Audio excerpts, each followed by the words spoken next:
Bienvenue au domaine national de Saint-Cloud. La visite est une visite historique qui a pour but de faire découvrir l'histoire et les jardins du domaine. Les participants de la visite vont pouvoir découvrir le musée historique avec donc l'histoire du domaine, les propriétaires du lieu, mais aussi les jardins avec parfois des endroits un peu moins connus du public, que ce soit à cause de leur histoire ou des anecdotes qui s'y sont passées.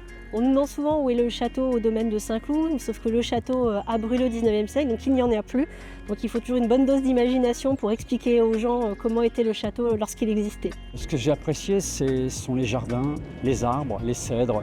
C'était magnifique. Puis on découvre vraiment tout un passé.